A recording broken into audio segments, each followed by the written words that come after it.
श्री हनुमान जी महाराज को क्या प्रिय है?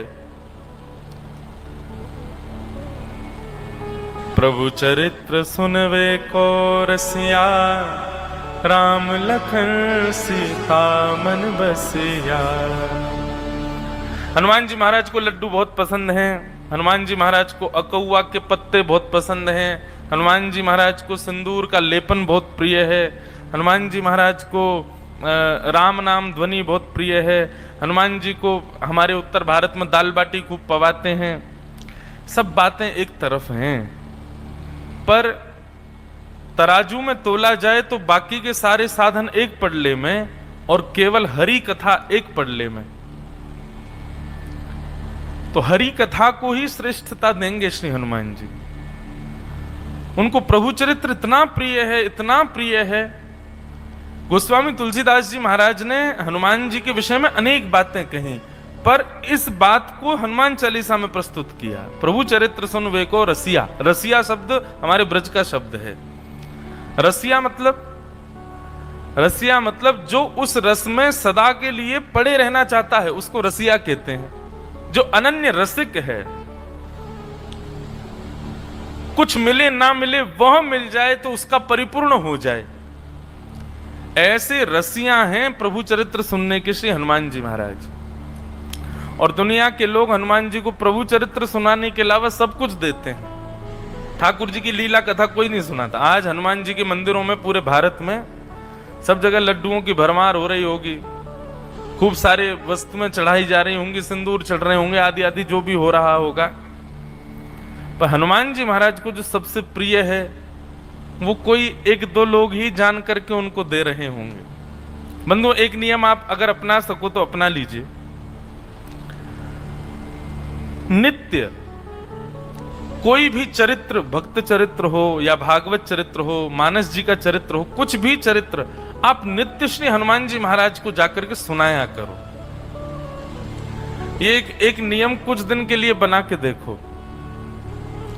हनुमान जी महाराज के सन्मुख बैठ करके और स्वयं वक्ता बन जाओ। वो तो श्रोता ही है सदा के, वो तो उनसे बड़ा वक्ता नहीं है खैर, लेकिन वक्ता भी श्रेष्ठ वही है जो श्रोता अच्छा हो। जो सुनने में कच्चा है वो वक्ता भी अच्छा नहीं बन सकता। तो श्री हनुमान जी महाराज वक्ता भी हैं, पर श्रोता सबसे पहले हैं। तो हनुमान जी महाराज को नित्य कथा सुनाओ। कुछ दिन का ये नियम अपना लो, आप स्वयं अनुभव करने लगेंगे कुछ ना कुछ तो श्री राघव जी की कृपा होगी, जानकी जी की कृपा होगी, श्री हनुमंत लाल जी का कुछ तो अनुग्रह आपके ऊपर होगा। एक भक्त का चरित्र आता है, शायद यहीं रामचरित्र श्री तुकाराम जी ने लिखा है कि नामदेव जी ने, कि इन भक्तों में से किसी ने रामचरित्र का वर्णन किया है। एकनाथ जी महाराज ने, हाँ, इसीलिए मुकुंद काका बैठे सामने। श्री एकनाथ जी महाराज ने राम जी का सुंदर चरित्र वर्णन किया। हाँ? भावार्थ रामायण, भावार्थ रामायण। शायद संभवतः उसी की ऐसी कथा है, या मैंने तो कहीं सुनी है कि एक वक्ता कथा कर रहे थे हनुमान जी के मंदिर में बैठ करके, और कथा करते करते उन्होंने कथा में वर्णन कर दिया कि पुष्प वाटिका में श्री हनुमान जी महाराज पहुंचे, और जैसे ही अशोक वाटिका में हनुमान जी पहुंचे सीता जी की सुध लेने के लिए, तो हनुमान जी ने देखा कि वहां कैसा कैसे वृक्ष हैं, कैसे कैसे फल लगे हैं, कैसे कैसे राक्षस राक्षसियां खड़ी हैं। संपूर्ण अशोक वाटिका का वर्णन करते करते बोले वहां के फल ऐसे थे, वहां के वृक्ष ऐसे थे, वहां के पौधे ऐसे थे, और छोटे छोटे पौधों में पुष्प लगे थे, श्वेत रंग के पुष्प थे। अब उस श्वेत रंग के जैसे पुष्प कहें तो वहीं जिस मंदिर में कथा चल रही थी वहीं था हनुमान जी महाराज का सुंदर विग्रह विराजमान था। तो श्री हनुमान जी महाराज कथा तो रोज सुनते ही थे, कथा के तो वो रसिक अनन्य प्रेमी हैं ही हैं, पर जैसी व्यास जी ने कहा कि श्वेत पुष्प, श्वेत पुष्प सुनते ही श्री हनुमान जी महाराज का जो विग्रह था उसमें नेत्र जो थे वो उनके हिलने लगे, और मानो वो संकेत कर रहे हो, नहीं गलत बोल रहे हो, मैं गया था अशोक वाटिका, अशोक वाटिका के पुष्प श्वेत नहीं थे, लाल थे। व्यास जी को संकेत मिल गया कि श्री हनुमान जी का विग्रह जो है ये संकेत कर रहा है। लेकिन व्यास जी बड़े चतुर थे, उन्होंने कि केवल संकेत से काम नहीं चले, जब संकेत दे रहे हैं तो प्रकट भी हो सकते हैं। तो व्यास जी ने और चतुराई की, वो बार बार उसी विषय को बोलने लगे। अशोक वाटिका के जो पुष्प थे वो सब श्वेत थे। श्वेत पुष्पों को देख करके हनुमान जी महाराज बड़े प्रसन्न हो रहे थे। और फिर व्यास जी आंख खोल के हनुमान जी को देखें तो हनुमान जी अपनी गदा दिखावें उनको दूर से और उनको संकेत करें, वो लाल थे। और श्रोता कथा सुन रहे हैं, हनुमान जी का विग्रह संकेत कर रहा, बोले लाल थे पुष्प। व्यास जी ने फिर देख लिया, बोले आहा कैसी शोभा अशोक वाटिका की, कितने सुंदर सुंदर श्वेत पुष्पों से सुशोभित अशोक वाटिका जिसमें श्री जानकी जी बैठी हैं। बस राक्षसी तो कुरूप थे, बाकी तो वहां की शोभा बड़ी सुंदर थी, पुष्प बड़े श्वेत थे। अब की बार हनुमान जी से रुका नहीं गया, हनुमान जी विग्रह में से प्रकट हो गए और प्रकट होकर के बोले, हम तुम व्यासपीठ पर बैठे हो इसलिए कुछ कह नहीं रहे, तुम अशोक वाटिका गए थे कि मैं गया था? ओहो ओहो, जय हो अनंत बलवंत श्री हनुमान जी महाराज। अरे श्रोताओं सब प्रणाम करो, हनुमान जी प्रकट हो गए। हनुमान जी को प्रणाम किया, आसन दिया, बोले विराजो। हनुमान जी तो क्रोध में भर के बैठ गए, वो बोले तुम गलत बोल रहे हो, तुम्हारी कथा बहुत बढ़िया है भैया, तुम बहुत अच्छा बोलते हो, लेकिन ये अशोक वाटिका का वर्णन, पहली बात तो तुम अशोक वाटिका का वर्णन ही क्यों कर रहे हो इतना, और ऊपर से कर भी रहे हो तो पुष्पों को श्वेत बता रहे हो जो कि लाल थे। व्यास जी बोले, हनुमान जी मेरे गुरुदेव ने मुझको ऐसा ही पढ़ाया है कि वहां के पुष्प श्वेत थे। हनुमान जी बोले, कहां है तुम्हारे गुरुजी, बताओ उनको, अभी हम बता के आते हैं। बोले नहीं गुरुजी से तो आप कुछ मत कहो, लेकिन हां आप वहां गए थे, लेकिन हजारों वर्ष हो गए, आपको भी क्या याद होगा कि पुष्प श्वेत थे कि लाल थे? हनुमान जी बोले, मैं कुछ नहीं बोलता हूं, मुझे सब याद है, मुझे स्पष्ट याद है कि वहां के पुष्प श्वेत नहीं थे, लाल थे। व्यास जी भी डट करके अड़ करके बैठ गए, बोले देखो आप होंगे हनुमान जी पर हम भी व्यास जी हैं और ब्राह्मण भी हैं, शास्त्र आज्ञा करते हैं ब्रह्म वाक्यम जनार्दनम, ब्राह्मण जो बोलते वो जनार्दन की वाणी होती है। मान लिया कि आप अशोक वाटिका गए थे, वहां के पुष्प लाल थे, लेकिन अब मैंने व्यासपीठ से श्वेत बोल दिया है तो अब वो श्वेत ही हो गए होंगे, अब वो श्वेत ही रहेंगे क्योंकि मैं व्यास हूं। हनुमान जी बोले, हमसे जिद? बोले हाँ तुमसे जिद। बोले तुम व्यासपीठ से उतरो तो सही जरा नीचे। बोले नीचे नहीं उतरूंगा, यहीं सिद्ध करवाओ कि पुष्प जो थे वो रक्त वर्ण के थे। हनुमान जी बोले रुक जा, अभी तेरे को बता, राक्षस तो सब मार दिए हमने, अशोक वाटिका में हमारे अलावा एक ही थी, जानकी जी। अगर जानकी जी ने प्रकट होकर के कह दिया कि वहां के पुष्प रक्त वर्ण के तो बताओ क्या करोगे? बोले जीवन भर के लिए मौन हो जाऊंगा, कथा ही नहीं करूंगा और आपका दास बना रहूंगा, केवल आपको कथा सुनाऊंगा और किसी को नहीं सुनाऊंगा। हनुमान जी बोले, लगी शर्त? बोले बिल्कुल शर्त है भगवान, आप जानकी जी को बुला के पूछवा दीजिए। हनुमान जी बोले, यार तुम भी विचित्र व्यासों हैं, इतनी बड़ी रिस्क लेना चाह रहे हो लेकिन हमारी बात नहीं मान रहे हो।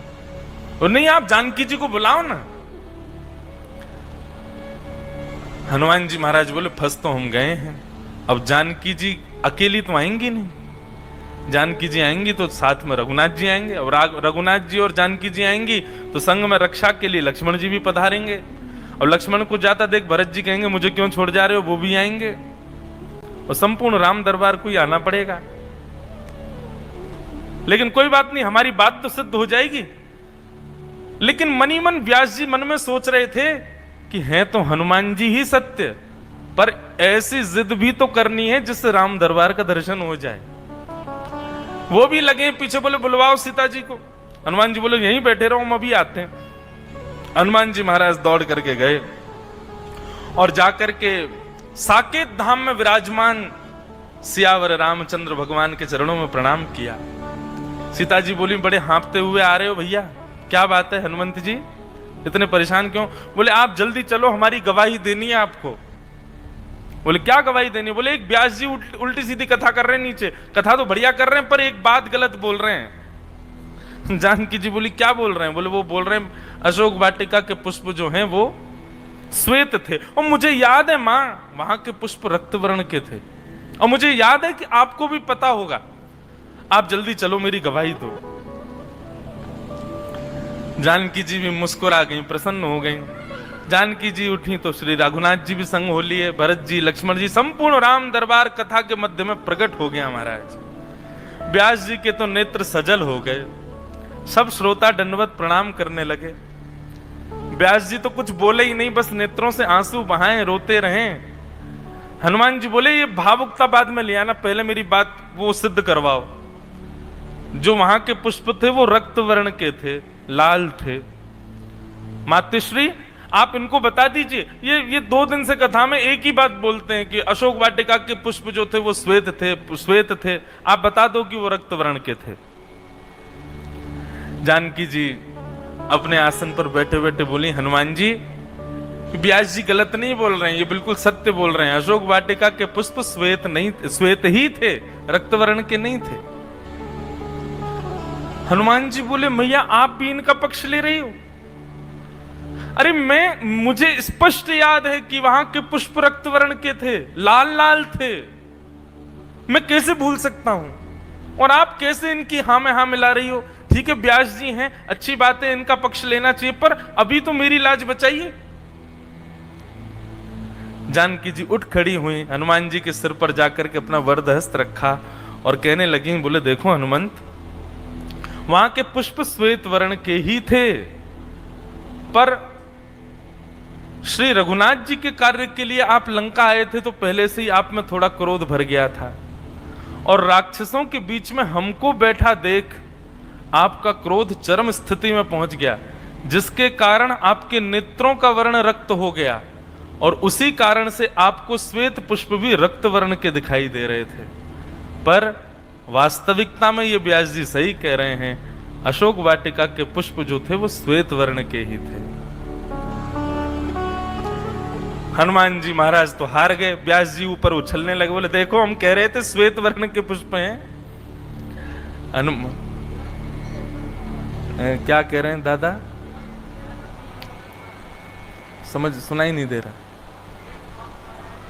दादा कुछ सुनाएंगे कथा में, माइक दो। व्यास जी ही एकनाथ जी महाराज है। अच्छा, बोलो एकनाथ जी महाराज की। भावार्थ रामायण लिखते समय जी, इस कथा करते समय हनुमान जी प्रकट हुए, और आपने जो किया वही इस समय का ही प्रसंग है। जय हो जय हो। आज ये भी सत्य, वो व्यास जी एकनाथ जी ही थे। बोलो एकनाथ महाराज की। मुकुंद काका के चरणों में बारंबार प्रणाम। आज तक हम 2-3 बार ये कथा बोल चुके, लेकिन ये नहीं पता था कि श्री एकनाथ जी ही व्यास जी थे। उन्हीं की कथा में श्री हनुमान जी प्रकट हुए। तो प्रभु चरित्र सुनवे को रसिया, ठाकुर जी के चरित्र सुनवे के ऐसे रसिक हैं श्री हनुमान जी महाराज। तो निश्चित ही हम यहाँ कथा सुना रहे हैं, 1 महीना की कथा चल रही है, सामने दत्त प्रभु सुन रहे हैं, परंतु उनके कपाट कभी कभी बंद होते हैं, पर इनके कपाट 24 घंटा खुले रहते हैं। और देखो कैसे श्रोता हैं यहाँ इस पंडाल के। आप सब भी घर जाते हैं, अपने कार्य आदि करते, पर वो यहीं बैठे रहते हैं, जहां पर कथा हो रही है वही स्थान चुन करके बैठे हैं, और किसी को अवरोध ना हो इसलिए पीछे छुप के और बैठे हैं और पूरी कथा सुनते हैं। तो भैया आज हनुमान जन्मोत्सव है, आज तो थोड़ा व्यस्त है पूरा दिन भी, पर प्रयास कीजिए, जो भी हनुमान जी के उपासक हैं, हनुमान जी की वंदना करते हैं, हनुमान जी की सेवा करते हैं, हनुमान जी के सन्मुख जाओ, उनकी प्रिय हर वस्तु उनको प्रदान करो, परंतु एक भक्त का चरित्र या श्री राघव जी का सुंदर चरित्र लेकर के जाओ और श्री हनुमान जी को सन्मुख बैठ करके सुनाओ, उनको बहुत प्रिय है। वो परम आनंद में भर जाते हैं जब कथा श्रवण करते हैं। यत्र यत्र रघुनाथ कीर्तनम तत्र तत्र कृतमस्तकांजलिम बाष्पवारि परिपूर्ण लोचनम मारुतिम नमत राक्षसांतकम।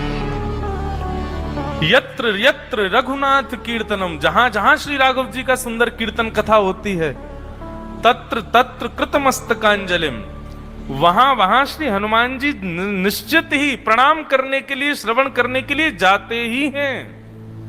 किसी ने पूछा पहचान क्या है कि श्री हनुमान जी कथा में आए, तो कहते हैं वाष्प वारी परिपूर्ण लोचनम, नेत्रों में आंसू भरे होंगे जिस श्रोता के, समझ जाना उसी के चित्त में श्री हनुमान जी बैठ के ही कथा सुन रहे हैं।